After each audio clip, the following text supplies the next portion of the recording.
ऐसा धोखा हमारे साथ किया, भोगोगे तुम। ये जो निकलता है ना भोगोगे, ये अकाट्य होता है। क्योंकि किसी का भी हृदय, मान लो किसी भी जीव जंतु को आप कष्ट दें और उसका हृदय आह भर जाए, तो वो आह वज्र की लेख है, तुम्हें भोगना पड़ेगा। वो आह किसी की ना लेना जिंदगी। कोई ऐसा कोई आह भर करके कह दिया तुम समर्थ हो, हम तो कुछ कर नहीं सकते, वो अंदर से दुखी, फिर तुम्हारी सामर्थ्य काम नहीं करेगी, मिट्टी में मिला देगी। ऐसा नहीं कि आप जो कर रहे हैं कोई देख नहीं रहा, कोई हिसाब किताब नहीं, जो कर रहे हैं अवश्य में भोक्तव्यम। बहुत स्वयं नित्य निरंतर कर्मों के जाल को रच रहा है और अपने आप को बांध रहा है। आपको मुक्त होना है, बंधना नहीं है। जीव का जन्म कर्मों के अनुबंध से होता है, कर्मों के बंधन से होता है, और उसको अपना ऋण चुकाना होता है। कर्मानुबंध ये बहुत सूक्ष्म विषय है। जैसे आप जिस परिवार में जन्म लिए हैं, तो उस परिवार के लोगों से आपका ऋण है, इसलिए उसी परिवार में आप आए हैं। और ऋणानुबंध, उसको बिना चुकाए या बिना वसूल किए आप वहां से जाएंगे नहीं। आपको लेना है तो वसूल करना है, और देना है तो चुकाना है। ये पूर्व के जन्मों से निश्चित किया गया है। जैसे किसी के यहां पुत्र हुआ, जन्म से ही पैसा खर्चा शुरू हुआ, जो बड़ा हुआ तो उद्दंडता के द्वारा मार पूरे परिवार को क्लेश पर क्लेश देता चला जा रहा है। ये तुम्हारे कर्म का फल है। या ऐसे शक्तिहीन बुद्धिहीन ऐसे पागल पूरे जीवन सेवा करो, तुमसे अपना हिसाब चुकाने के लिए वो आया है। अब परिवार के जो सदस्य जुड़े आके, मतलब पत्नी आते ही पूरी हृदय में आनंद, परिवार में आनंद, और जीवन भर वो आनंद ही सुख देने के लिए उसका जन्म हुआ। वो अपना ऋणानुबंध मुक्त, और आते ही भयंकर क्लेश खड़ा कर दिया, बीच में दीवार और झगड़ा वैसा, फिर अतरे दिन मारपीट शुरू, कलह अशांति, पूरा जीवन नरक हिसाब करने आए। यहां ऋण चुकाए बिना कोई जा नहीं सकता, ऋण चुकाना पड़ेगा। किसी का ऋण वसूल करना है तो किसी को ऋण चुकाना है, दोनों काम करने होते हैं। अनेक जन्मों में अनेक लोगों के साथ हमने जो बर्ताव किए हैं, अच्छे या बुरे, वो होंगे। अब किसी आदमी को हम जानते नहीं, अचानक मिला, अचानक टक्कर लगा और मार पीट गाली गुप्ता सब कर दिया, चुपचाप सह लो। क्यों? ये आपका हिसाब है, पूर्व का हिसाब। हमारा उससे कोई द्वेष नहीं, कोई संकल्प नहीं। अचानक घटना घटी और हमसे द्वेष करने लगा, हमें पीटने लगा, हमें गालियां दे, ये हिसाब है, चुपचाप सह जाओ। अपने घर का भाई ही भारी दुश्मन बन गया और क्लेश, हिसाब है। एक प्रभुदत्त ब्रह्मचारी जी की वाणी में पढ़ा था, एक महात्मा जी भ्रमण करते थे, तो उस समय असरफियां चलती थी, मोहरे असरफियां, तो उनको भेंट में देते लोग। तो या तो ठाकुर सेवा में लगे तत्काल, या संत सेवा में तत्काल लगे, उसका संग्रह करके डोलना ये ठीक नहीं है बैरागी के लिए, सिद्धांत में ये ठीक नहीं है। तो जब 2, 4, 6, 8 ऐसे मोहरे हुई, तो उन्होंने विचार किया कि और भ्रमण करके जब काफी मोहरे हो जाएंगी तो प्रयागराज में जब कुंभ पड़ता है, एक बार पूरे सब अखाड़े के संतों को, अलग अलग संप्रदाय सब संतों को बुलाएंगे और सबको पवाएंगे। अब साधु है तो यही विचार करेगा, और क्या विचार करेगा। तो उन्होंने ऐसे डंडा बनवाया, बेंत, जो ऊपर से चूड़ीदार और भीतर पोला, और मोहरे उसमें डालते गए। और भ्रमण, जहां जहां श्रद्धालु भगत थे सबके यहां जाना और इच्छा रखना कि एक मोहर तो दे दे दक्षिणा में। कामना कोई भी हो वो बांधती ही है, ध्यान रखना। इसीलिए प्रभु जो चाहे वो करे, अपनी चाह नहीं रखनी चाहिए, अपनी चाह प्रभु की चाह में मिला देनी चाहिए। धीरे धीरे वो छड़ी भर गई। भ्रमण करने वाले महात्मा चूड़ी लगाई, इंतजार करते रहे। जब प्रयाग का कुंभ पड़ा तो चले। तो रास्ते में एक गांव में पूछा जाता है, जैसे कहीं रुको कि कोई श्रद्धालु ऐसा है जो संत सेवी है। तो कुछ लोगों ने बताया, हाँ एक परिवार है बहुत संत सेवी है और आपको मिलाते हैं उनसे। आइए महाराज, घर में रुका, खूब अच्छा हलवा पूड़ी पवाया और जो घर के मालिक थे चरण दबाए। चरण दबाते दबाते उनकी दृष्टि पड़ी उस डंडे पे। उनका इतना मोटा और ऊपर से कुछ चूड़ी सी भी नजर आ रही, इस डंडे में तो कोई रहस्य है ही है। अब महात्मा जी को खवा पिला के सुला दिया। महात्मा जी जब सो गए तो पत्नी से धीरे से कहा, वो डंडा लाओ बाबा जी का डंडा। और वो चूड़ीदार जो ही खोला पलटाया तो सैकड़ों मोहरे। ऐसे संत रोज पधारे भगवान, तुम आनंद हो जाए फिर क्या। पत्नी से कहा, नाप के कंकड़ लाओ। अब वो तो महात्मा जी तो खाए खीर पूड़ी, आराम से सो रहे। रात में पूरी प्लानिंग करके उसमें कंकड़ भर के चूड़ी लगाकर सिराने रख दिया, सारी मोहरें हटा ली। महात्मा जी आराम से छड़ी उठाए तो वजन पक्का। वैसे ही बड़े लोग चतुर होते हैं, पर ये नहीं जानते कि कर्म कितना भयानक होता है। और उनकी कोई संतान नहीं थी, पर धन में इतना प्रेम उनको था। बहुत सावधान। साधु महात्माओं के पास जो अर्थ है, गृहस्थी अगर आता वहीं से है, पर अगर उसको जोर जबरदस्ती या किसी छल कपट से, तो वो उसका विनाश ही करता है। आज तक का प्रमाण है। अब उनको ये भाव पता नहीं होगा, या पता होगा तो लोभ के कारण वो उसको मान नहीं पाए होंगे। महात्मा जी गए प्रयाग में, किसी अखाड़े पर रुके और वहां प्रार्थना की कि कल जो है संपूर्ण अखाड़ों का निमंत्रण किया जाए और सब संतों को भोग पवाया जाए और उनको दक्षिणा भी दी जाए। महंत ने सोचा कि बहुत बड़ा है तो उत्सव है, क्योंकि प्रयाग में कितने हजारों संत महात्मा सब। तो उनका महाराज बोरों इसमें चीनी और टीनों घी लगेगा, सब व्यवस्था। बोले आप मंगाइए, एक एक हिसाब हम करेंगे, हमारे पास सब व्यवस्था है। बोले कुछ तो पहले दे दो, वो इकट्ठे देंगे हम। उनको था कि अगर हम छड़ी खोला और दो चार मोहरे दी, किसी को पता लग गया तो गड़बड़ हो सकती। बोले हम भंडारे के समय आखिरी में सब कुछ आपको दे देंगे। ठीक। वो अपने पास से पैसे लगाकर खूब जितना सामग्री सब लाए, लाखों की, और सब संतों को निमंत्रण कर दिया। संत जन निमंत्रित हो गए, भंडारा बन रहा है। तब वहां के महंत है, उनका देखो भंडारा भी बन रहा है, संतों को निमंत्रण। अब आप अर्थ की व्यवस्था कीजिए, क्योंकि इतनी बड़ी हमारी सामर्थ्य नहीं थी जितना हमने किसी तरह हमने व्यवस्था की। अब मुझे अर्थ चाहिए, तभी आगे की व्यवस्था बढ़ेगी। संतों को दक्षिणा देंगे और जिनसे अर्थ लिया उनको दे। देखो रसोई बन गई है सब। उनका छत में विश्वास नहीं तो ये अभी चूड़ी खोली। उनको तो था ना कि मोहरे हैं कंकड़। तो अब जैसे कितना उनको सदमा लगा होगा, हजारों संतों का निमंत्रण, रसोई बन, मतलब संत हो के छल कपट। तो उनका महाराज आपने तो हमारा नाश कर दिया, जो महंत थे। अब बताओ रसोई बन गई, संत निमंत्रित हो गए और आप ये कंकड़ दिखा रहे हैं हमको। आपने तो हमें बर्बाद कर दिया, हमारी इतनी सामर्थ्य नहीं थी, आप पहले बता देते। संत होकर ऐसा छल कपट। अब वो बोले तो क्या बोले, क्योंकि उनको पता था कि मोहरे हैं इसमें। अंदर से उनका चिंतन गया उसी सेठ के पास, अच्छा ऐसा धोखा हमारे साथ किया, भोगोगे तुम। ये जो निकलता है ना भोगोगे, ये अकाट्य होता है। क्योंकि किसी का भी हृदय, मान लो किसी भी जीव जंतु को आप कष्ट दें और उसका हृदय आह भर जाए, तो वो आह वज्र की लेखे तुम्हें भोगना पड़ेगा। वो देखो भीष्म जी को भोगना पड़ रहा है ना। सांप को ऐसे धनुष की नोक से उठाया और बंबूल के कांटों के ऊपर फेंक दिया, कई दिन तक शेदा हुआ, वो आह भर करके मरा। तो आपको 6 महीने बाणों की सैया पर आह किसी की ना लेना जिंदगी में। कोई ऐसा कोई आह भर करके कह दिया तुम समर्थ हो, हम तो कुछ कर नहीं सकते, और अंदर से दुखी, फिर तुम्हारी सामर्थ्य काम नहीं करेगी, मिट्टी में मिला देगी। फिर ये तो संत थे और भगवत आराधना के लिए, संत आराधना के लिए ही ऐसा किए हुए थे। अब इनका कैसे मुंह दिखाएं, अब क्या करें।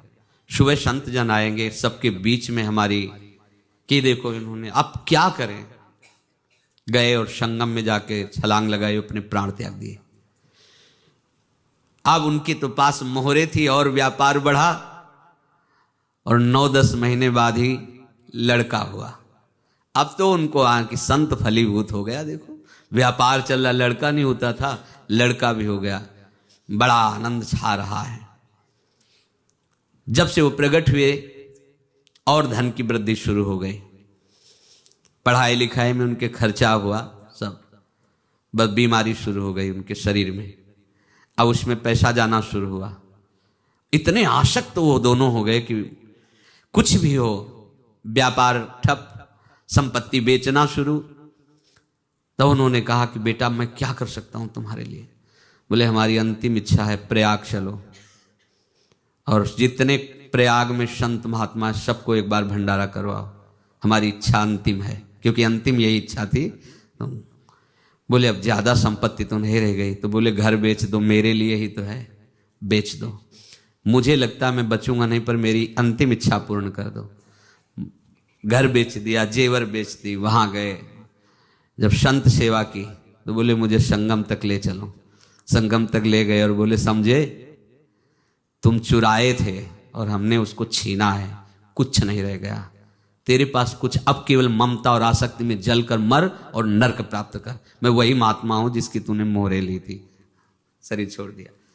महात्मा को जन्म लेना पड़ा और इनको दुर्गति भोगनी पड़ी। ऋणानुबंध, होश में। ऐसा नहीं कि आप जो कर रहे हैं कोई देख नहीं रहा, कोई हिसाब किताब नहीं, जो कर रहे हैं अवश्य में भोक्तव्यम, बहुत सावधान। अनेक जन्मों में अनेक लोगों से जो कुछ लिया दिया है, इस लेने देने को मिटा देने के बाद ही तुम मुक्त हो गए। इसीलिए एक उपाय है, लेना न देना मगन रहना। क्या? मालिक को समर्पित हो जाओ, मालिक को अपना माना हुआ समर्पित कर दो, खत्म। अहम त्वाम स्वरूपापेभ्यो मोक्षयिष्यामि, सब खत्म। आगे पीछे लेना देना सब खत्म। एकादश स्कंद में भगवान श्री कृष्णचंद्र जी ने कहा जो मेरे चरणों का आश्रय लेकर भक्त मेरा भक्ति करता है, उसके पितृ ऋण, मातृ ऋण, देव ऋण, ऋषि ऋण, सब ऋणों से मैं मुक्त कर देता हूं। बस यही एक उपाय है जो इसके बंद करने का उपाय भक्तों के लिए है, वो यही है। भगवान की शरण में होकर अपना माना हुआ पूरा भगवान के अर्पित कर दो। अर्पित करने का तात्पर्य उसमें अहम हटा दो। तदीयम वस्तु गोविंदम तुभ्यमेव समर्पये। जिनसे तुमने सेवा करवाई है उनकी सेवा करनी पड़ेगी, जिनसे तुमने जो कुछ लिया है उनको देना पड़ेगा। ये लेने देने का व्यापार जब तक समाप्त नहीं होगा तब तक तुम्हारा जन्म मरण चलता रहेगा।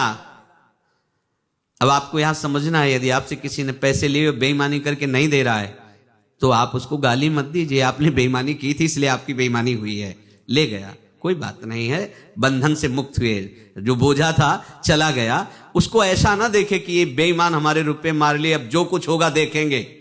अगर आप आगे नया कुछ करते हैं तो फिर आगे का हिसाब आपको भोगना पड़ेगा, ध्यान रखना। ऐसा नहीं है कि आपको भोगना नहीं पड़ेगा। एक ही उपाय है कि अब जो शरीर धारण किए इसी में जो भोग ले, आगे ना होना चाहिए। तो क्या करे?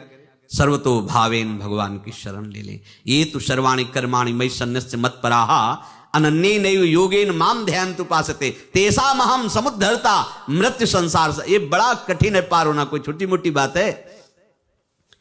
एक महात्मा बाल्यावस्था से भजन करते थे, शालिग्राम भगवान पास रखते थे और उन्हीं की आराधना करके बस पाठ, नाम, जप और भ्रमण करते थे। यौवन अवस्था थी, गंगा जी के किनारे अपने ठाकुर को विराजमान करके स्नान करने के लिए कपड़ा ही उतार रहे थे कि 90 लोग आ गए, भाला तलवार सब ले, मारो मारो इसको मारो, घेर लिया। तो उन्होंने हाथ जोड़कर कहा हमने क्या अपराध किया, कोई सुन ही नहीं रहा। तो उन्होंने कहा मार तो डालोगे ही आप 90 लोग, हम कोई अस्त्र शस्त्र तो लिए नहीं, एक बार हमें गंगा में डुबकी लगा देने दो और अपने ठाकुर को स्नान करा देने दो, फिर इसके बाद आप मार देना। भगवत इच्छा से वो लोग रुक गए, स्नान किया और अंदर से प्रार्थना की, प्रभु ये क्या लीला है आपकी, आपके सिवा मेरा कोई है नहीं और ये मुझे मारना चाहते हैं।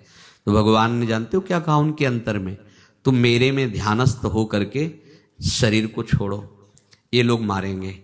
ये मेरे भजन का फल है कि तुम्हें 90 जन्म नहीं लेना पड़ेगा, एक ही जन्म में 90 मिलके। तुमने 90 हिंसा की थी पूर्व में, तो तुम्हें 90 बार जन्म लेना होता और एक एक करके मारते। ये मेरे भजन का प्रताप है कि एक बार में ही 90 का हिसाब हो जाएगा। तुम आंख मूंदो, मेरे ध्यान में मगन रहो, मेरे प्रताप से तुम्हें कोई चोट नहीं होगी और स्वाभाविक मूर्छावस्था में प्राण तुम्हारे छूट जाए। ऐसा ही हुआ, ऐसा हुआ। तो ये बात समझ लो कि ये जो कर्मानुबंध है, ऋणानुबंध है। आप देखो, अगर शाप महात्माओं ने दिया कि तुम्हारे वंश का इससे विनाश होगा, तो भगवान भी परम धाम जा रहे तो उसी कील से, बाण की नोक में जो मछली लील गई थी छोटा कण, उसी से की नोक बनाई और उसी नोक प्रहार किया, भगवान के श्री चरण में वही बाण की नोक लगी और भगवान ने स्वीकार किया ना। भगवान का बड़ा लीला विचित्र है। अगर छुप करके उधर रामावतार में बात, तो इधर ऐसे स्वीकार किया है भगवान ने। ऐसा कहीं नहीं दिखाया कि मैं भगवान हूं तो मैं अपने लिए, ऐसा नहीं दिखाया। नारद जी का हित किया पर नारद जी ने श्राप दिया तो भगवान ने स्वीकार किया। बंदरों ने ही सहायता की, जैसा बोले थे वैसा। ये लीला इस शरीर में भोगनी पड़ेगी। हाँ, ज्यादा को कम में भुगता देंगे, पर अब अगला शरीर ना मिले इसके लिए सर्वतोभावेन भगवान के आश्रित हो जाए। जैसे आपने दुकान फैला रखी है तो उसमें दो काम होते हैं, लेना और देना। किसी को उधार दिया है तो हमें उसे लेना है, और कोई नगद देकर सामान ले रहा है तो उसे सामान देना है, या उधार लिया है तो हमें उधार देना है। अब अगर दुकान बंद करनी है तो तुम्हें देने वालों पर जोर देना है, लेने वालों पर जोर नहीं। लेने वाला तो जाओ हम क्षमा किया, समर्पित किया, हमारा कोई संबंध नहीं, खत्म हो जाए, वो खुशी हो जाएगा। लेकिन देने वाला तुम अगर दुकान भी उठा दोगे तो जहां भी रहोगे तुम्हारे पास वो आएगा, लाइए हमारा।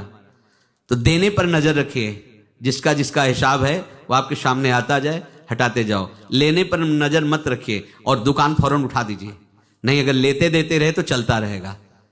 आगे चलकर कुछ लेना न देना, मगन रहना बस अपने प्रभु के चिंतन में।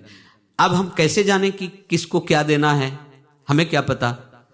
तो हम पूरा हिसाब जिनको पता है उनको दे देते हैं, समझ रहे हो? उनको पता है क्या लेना है क्या देना है, तो इनके पास पहुंच गए, सरकारी हिसाब से सब बराबर कर देंगे। हमको अपनी जिम्मेवारी इनकी चरणों में समर्पित कर देना है, तभी हम जीवन मुक्त होंगे। ये रहस्य की बात है। प्रभु कह रहे हैं, यस्य सर्वे समारंभाः काम संकल्प वर्जिताः ज्ञानाग्नि दग्ध कर्माणं तमाहु पंडितम बुधाः। जिसके संपूर्ण कर्मों के आरंभ संकल्प और कामना से रहित हैं, तथा जिसके संपूर्ण कर्म ज्ञान रूपी अग्नि से जल गए हैं, उसको ज्ञानी जन भी पंडित कहते हैं, बुद्धिमान कहते हैं। पूज्य श्री भाई जी महाराज कह रहे हैं, जैसे वहां ज्ञानाग्नि से दग्ध कह रहे हैं, तो अपने वृंदावन वासियों का प्रेमाग्नि से सब कर्म संस्कार दग्ध होते हैं।